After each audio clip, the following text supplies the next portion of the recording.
El descubrimiento del SARS-CoV-2 y la pandemia por COVID-19 trae consigo varias dudas que inquietan a la comunidad científica. A pesar de todo el conocimiento que tenemos actualmente, aún se presentan algunas interrogantes respecto a las pruebas diagnósticas, causas de muerte y comorbilidades, y el curso de la infección a nivel mundial y nacional. ¿Son confiables las pruebas diagnósticas? Existen dos tipos de pruebas. Las directas, que detectan componentes del virus como el ARN en el caso de la RT-qPCR, o proteínas virales como las pruebas de detección de antígenos. Por otro lado, las pruebas indirectas detectan anticuerpos IgM e IgG frente al virus. En esta categoría encontramos la prueba rápida para la detección de anticuerpos y la técnica de ELISA.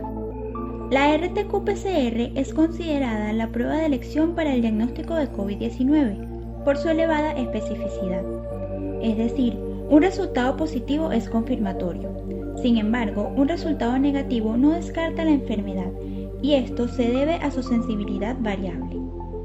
Esta variación depende, entre otros factores, del momento de la toma de muestra. Si alguien se realiza la prueba dentro de los primeros días de la infección, esta puede ser positiva, pero con la respuesta inmune y la reducción de la carga viral, la sensibilidad de la prueba disminuye. En este sentido, las pruebas de anticuerpos complementan el diagnóstico. La presencia de anticuerpos IgM y IgG 2 semanas después del inicio de la enfermedad puede indicar infección activa en caso de una PCR negativa. Entonces, ¿podemos confiar en las pruebas diagnósticas? Pues sí, siempre y cuando sean usadas de forma correcta. La FDA recomienda que la RT-qPCR sea el gold estándar para el diagnóstico en individuos con o sin síntomas, pudiendo repetir la prueba en caso de ser negativa, mientras diversas instituciones promueven que las pruebas de anticuerpos sean usadas para el rastreo de contactos y estudios de cero prevalencia. ¿Cuáles son las principales causas de muerte y comorbilidades asociadas en pacientes fallecidos con COVID-19? China y Alemania han realizado las mayores series de autopsias. Sus datos comparten algunas características, como la predominancia del género masculino y una edad promedio de 79 años. Causa de muerte. En ambos estudios, la principal causa de muerte fue insuficiencia respiratoria aguda, seguida de sepsis o shock séptico. Las demás causas se distribuyen entre infarto de miocardio, insuficiencia cardíaca aguda, tromboembolismo pulmonar fulminante y causas no relacionadas con COVID-19. Comorbilidades. Las enfermedades cardiovasculares y en especial hipertensión arterial fueron las comorbilidades más frecuentes en ambas series. Fuera del grupo cardiovascular se registraron EPOC, diabetes y enfermedad renal crónica. Esto parece indicar que los grupos de riesgo de COVID-19 son individuos con enfermedades crónicas no transmisibles, especialmente aquellos con hipertensión arterial. ¿Cómo se comporta la infección a nivel mundial y nacional?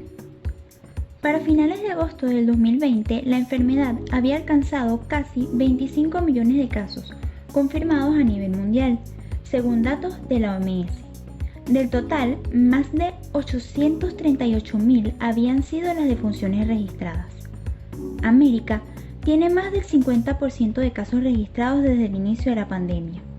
Estados Unidos y Brasil cuentan con el mayor número de contagiados y fallecidos, mientras Perú, México y Colombia experimentan una tendencia al aumento de casos. En Venezuela, hasta el 30 de agosto se contabilizaban más de 43.000 casos, 358 fallecidos y una tasa de letalidad de 0,82%, según cifras oficiales. Esta sería la menor tasa del continente. No obstante, según la Academia de Ciencias, existe un subregistro importante, ya que las PCR realizadas no son suficientes para estimar la cantidad real de casos, y de efectuarse el resultado se conoce 8 a 17 días después. Asimismo, la Academia pronostica una cifra de hasta 14.000 casos diarios estimados para los últimos 3 meses del año. Comparemos las cifras de defunciones por COVID-19 con las de otras patologías. Para el año 2016, la OMS registró más de 56 millones de muertes en todo el mundo.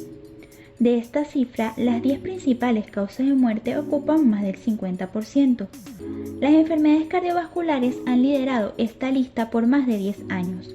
registrándose un total de 15,2 millones de defunciones para 2016. A finales de septiembre de este año ya se han registrado más de 1 millón de defunciones por COVID-19 a nivel mundial. Esto parece indicar que dentro de poco, la COVID-19 entrará en la lista de las 10 principales causas de muerte del 2020. En Venezuela, aún nos encontramos en una fase expansiva, que no cumple con las condiciones sugeridas por la OMS para la flexibilización total. Aún así, con medidas preventivas como lavado de manos y distanciamiento físico, es posible evitar que las cifras aumenten. A nivel logístico, el Ejecutivo debería garantizar la aplicación descentralizada, amplia y masiva de pruebas RT-PCR con una respuesta temprana para poder ubicar los focos de contagio.